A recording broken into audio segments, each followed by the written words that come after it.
it's important that you be consistent in whatever you do. I would rather to make friendship with the Mark Zuckerbergs of this world before I can pitch to them an idea or we can talk business. At the end of the day, it's effort, hard work, and consistency that pays. So you have to be open to changing. Players to feel comfortable playing where they feel like they are going to win. And I think that it's a big opportunity for you to continue dominating the space.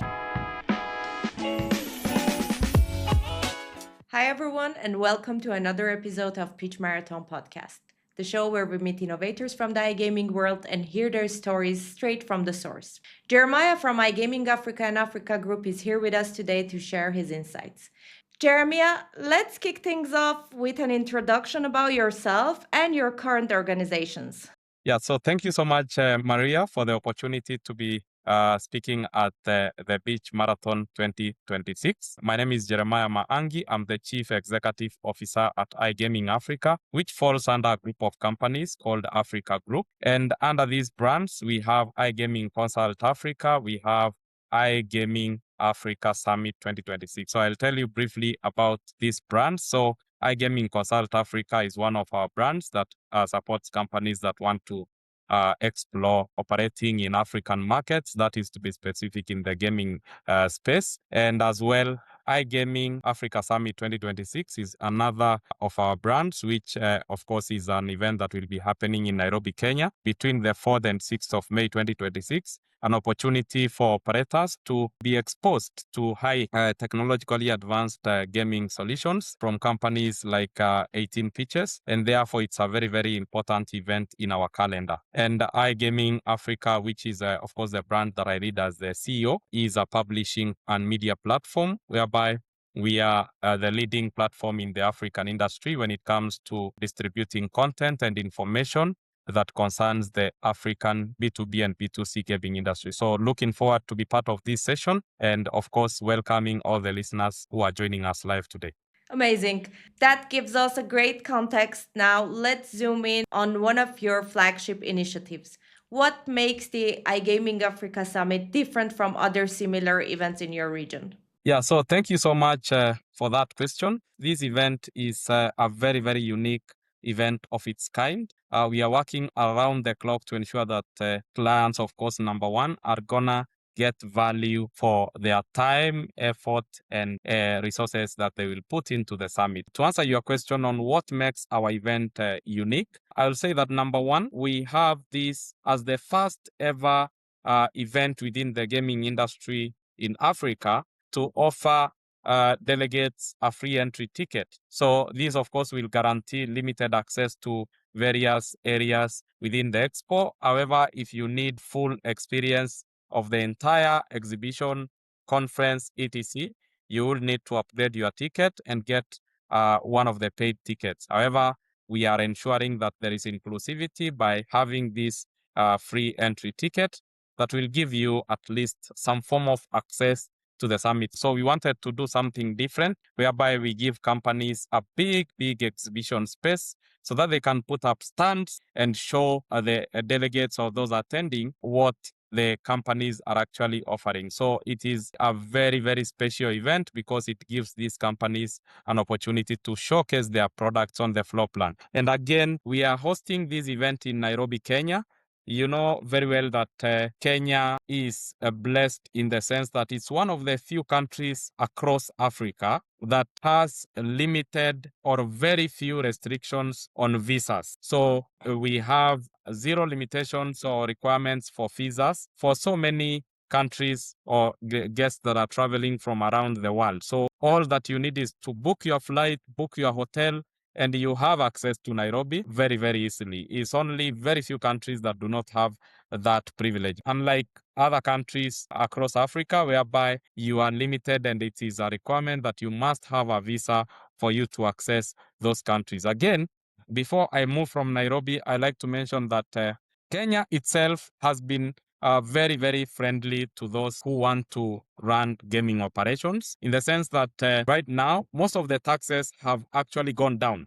Just to give you a brief, we have been having withholding tax on gaming at 20% in the recent past. However, we have seen that being reduced to 5%. And as well, excise duty was 12.5%, but that has been reduced actually to 5%. And then the gaming tax of GGR has remained at 15%. So when we see the governments welcoming such moves or making some of these decisions, it makes the market highly valuable and interesting to those who would like to explore the market. We are going to be having a network of over 500 operators. This has never been seen anywhere before in Africa when you look at the events that we have within the continent. It's an opportunity for anybody who wants to attend to access the 500 plus operators who will be in the house. And we are going to be helping those who will be exhibiting or those who will be sponsoring to have closer access to those operators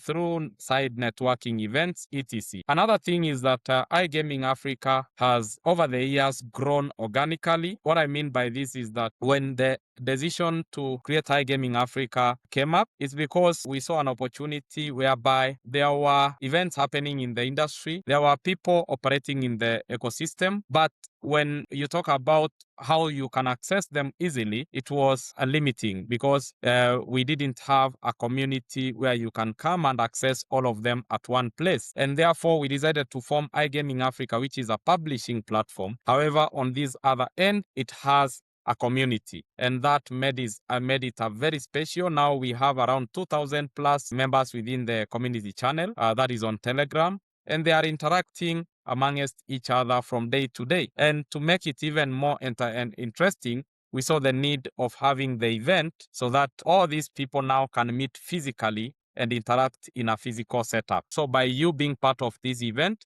you are being part of a larger community that has been very keen on the African market. For anybody who is keen to attend, we are welcoming them to check all the information on our website, igamingafrica.com, or on igasummit.com. Great. Jeremiah, staying on topic of events and community building, what events outside of the Africa are welcomed by the African iGaming community and considered as important? I appreciate that question because there are so many events globally when you look at the global iGaming events calendar. However, we have been very keen on the ICE event that is now happening in Barcelona. We are also very keen on the Next.io event that happens in Valletta. And as well, there is the SBC Summit, which is also a very important event within our calendar. And lastly, the Sigma event that usually happens in Europe. So these are some of the key events that we think we can promote and say that anybody out there who is willing to learn about the global gaming ecosystem should be part of. Great. That global perspective leads nicely into market dynamics. Jeremiah, what specific differences do you see between the general iGaming market and the African one? Any local trends you notice that feel especially important? Yeah, so I'll start with the marketing because I have been a marketing professional previously, and it's something that I'm really passionate about. So one item is affiliate marketing. I have seen that affiliate marketing in the global gaming ecosystem is quite developed. If you look at brands such as Bet365, they have a very strong affiliate network and platform. And it's something that I'm starting to see being deployed by most African companies in the gaming space. And therefore, it's because it comes with unique audience and traction. So it's one of the things that I would really like to promote. And then one of the other things that I've observed is that globally, customer service has been one of the key pillars of most of the brands. And this, we didn't see that in Africa in the past. But now we are seeing companies trying to focus a lot of emphasis on making their customers happy because it automatically leads to more and improved retention. Again, I've seen that when you talk about the online casinos, we are in the past we have seen that online casinos were mostly preferred in countries like Europe, Asia, and America. However, right now in Africa, we are seeing an audience that is now rushing to play their games through online casinos, especially in the advent of crash games, which in some countries are categorized under casino games. But I know, for example, in Kenya, they are not under the casino section, but sports betting. So right now, I've been seeing that trend really increasing.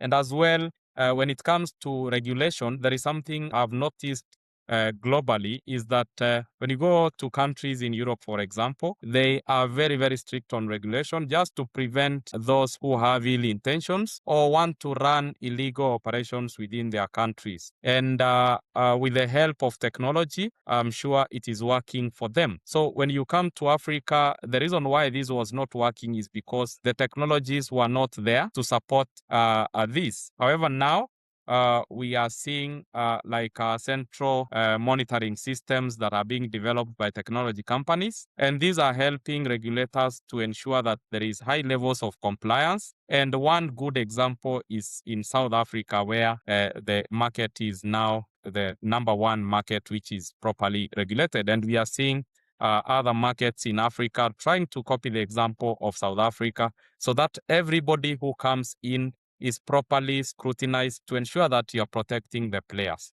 Great. If you agree, let's break that down even further and talk about players. Africa is huge and very diverse. When you look at the top 3 to 5 biggest markets in the region, what are the main differences you see in player preferences there in terms of game themes, gameplay style, and features they like the most? So the African player is very, very unique. I could only liken the player to very, very few areas in the continent. And the closest can be Latin America, where we are sharing quite a number of similarities, that is Africa and LATAM. However, to be specific on what the players may find more interest in, is things like cash out features. So why is this important? When you look at the trends and patterns and the research that has already been done, it shows that players feel more comfortable playing where they feel like they are in control. And that's why the games like Aviator have really skyrocketed within a very short period of time, because when players play these games, they 100% feel like they are the ones who are determining at what point they can win or not. Basically, they are the ones who choose either to win or to lose. And that makes it very, very important for you to know that in Africa, it's the same case. Players feel comfortable playing where they feel like they are going to win. And the features are a factor. And that's why I talked about cash out features, because they make these players to feel like they are winning because they decided to win. And another thing is items like bonuses and free spins. These are some of the things that those targeting the market can really take advantage. However, you have to be alive to the fact that players can as well take advantage of this and ruin your brand. So you have to ensure that your teams are up to the task, so that players do not see this as a loophole to come and play and win without following the due procedures. And therefore, you need a very strong technical and security team, because players can always come and take advantage of bonuses, register multiple accounts. And if you do not have a system that can track some of these things, it will harm your reputation and brand. The other thing is that localization also comes in handy, in the sense that now we are seeing brands going the route of ensuring that the games they produce are mimicking the African culture. Most games, you find that the skin is taking the shape and the color code of the African colors, because the African continent is a very culturally unique continent. I think we are among the leading continents in the world when it comes to cultural diversity, etc. So it becomes very important that you take that into account when you are making games for Africa. Do research on what can resonate well with the players in terms of audiovisual features. The games as well have to be easily be played on devices that consume less data. When I was having the first podcast with you, I was in a setup that most of the people are in. And that is why the internet was buffering. However, I had to find a a better internet connection for it to work. So that shows you the experience that people have on the ground, that the games you produce must be able to be used on light versions so that they can work on any device, and actually under extreme circumstances where the networks are not very, very well off. Such a great insights, Jeremiah. Let's rewind a bit and talk about your professional journey. In which company did you start your career in iGaming industry, and when was that? Yeah, so I started my career in 2018 at a company called Sahara Games. It's a company that is an operator in the industry in Kenya, Nigeria, and Uganda. And I was the overall marketing manager. And this is where I got my first experience about the gaming industry. After I moved from that company to another one, which was now my own company, I decided to take some of the lessons I picked from there and convert them from being an operator to being a consultant in the industry. And that is how I started my career. I stayed there for 2.5 years, and here I am today. Great, such a great journey. Looking at where the industry is heading, what's the one skill you think will define the next generation of leaders? It goes without saying. I would say versatile. You have to be adaptable to different changes in the environment you operate in. Right now, we are talking about an AI technology system kind of across various sectors and industries. So if you are not a person who is willing to move that direction, then you can be left behind. So you have to be open to changing your perspective about life and everything that happens around you. This is the one thing I would say will define the next generation leader. Jeremiah, we heard about your professional journey. On a more personal note, what is your personal secret ingredient that brought you to where you are today? I think that must be my focus on building relationships before anything else. I would rather to make friendship with the Mark Zuckerbergs of this world before I can pitch to them an idea or we can talk business. So I think that has led to me having so many friends in the industry, which gives me an opportunity or mileage for me whenever I need something from them. It becomes easy because we are friends, we are like partners already before even we can talk about business. I agree, and I think that this is the most amazing part about this industry. It's people and the network. Jeremiah, every industry has its surprises. What's the most unexpected thing you learn about people in this business? Good question and funny at the same time. But then I will say that my response to that one is that it's funny in this sense. When I was doing a bit of research about people in the industry, I noticed that quite a number of people in this gaming industry have never placed a bet in their life. I find that amusing because essentially, because we are in the gaming industry, we are supposed to be pioneers all around, and that includes even placing bets, just even to test the system and know how it works. But I found out that a number of people have never placed a bet in their life, and even those who have, they don't do it consistently. So it means they are only in the industry for business. Now, I'm personally curious to turn the spotlight on 18 Peaches for a moment. Who and where do you think that 18 Peaches is nowadays? Who would you compare us to? I wouldn't compare you to any brand because I think you are unique and special in a way. I know that 18Peaches is one of the best companies when it comes to production of slot games. And therefore, I would like you to dominate that space because it's still an open space for any brand that can come with a unique and well-advanced products. So I've checked your games and I've heard from other people within the industry who are my friends, and not just in Africa, but across the world. And I think that it's a big, big opportunity for you to continue dominating the space. Thank you so much, Jeremiah. You don't know who will interview next, but which question would you ask a random C-level or founder about the iGaming industry in general, or something specific related to their activities?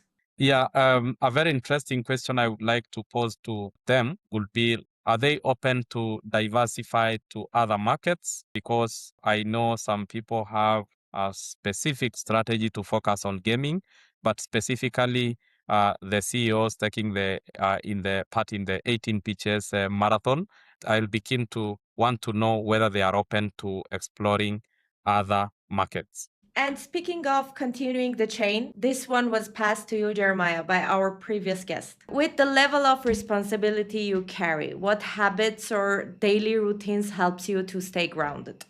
Yeah, I think by the fact that at iGaming Africa, we have a clear policy. One of our missions is to promote and support young people. Therefore, we have quite a number of them working with us already, and they look up to us as mentors. Therefore, it automatically calls for accountability from our side. And because we are more of their mentors, we are trying to avoid leading them astray. And therefore, we have to be highly disciplined when it comes to very simple things like time, respect for time, and other things that will make them learn positive trends from our sides. We also are keen to remain at the top. That is number one within the iGaming media, publication, events, and consultancy ecosystem within the iGaming industry in Africa. This becomes a key motivational factor for us to continue giving it our best, like we have to work day and night for us to achieve that goal. Therefore, it calls for a lot of effort, a lot of work, a lot of discipline for us to be able to achieve the goal of keeping our place at the top of the industry in Africa. These are the two things that keep me grounded as a CEO. Thank you, Jeremiah. To wrap things up on a practical note and with the amount of experience you had, what one advice you would give to every new manager, a failure to avoid or a good habit to adopt? I think it's important that you be consistent in whatever you do. As a business, sometimes one of the things that kill most of the business is the lack of consistency. You start today, and because your intention was only to make profits within a very short period of time, you will not be able to make it. So it's important that you be consistent in what you do. Give it time, believe in it, just give your best energy, effort, and automatically with time, you can be guaranteed that that can pay off very well because at the end of the day, it's effort, hard work, and consistency that pays. Jeremiah, thank you for joining us today and for sharing your insights and stories from the front line of iGaming. Thank you so much also for the opportunity, and looking forward to continuing such sessions because they help shape the future of gaming within the iGaming industry. To everyone listening, thanks for tuning in. If you enjoyed this episode, make sure to follow, subscribe, and share it with someone who loves a good industry story or just someone who likes hearing smart people talk. Until next time, stay curious, stay bold, and of course, keep pitching.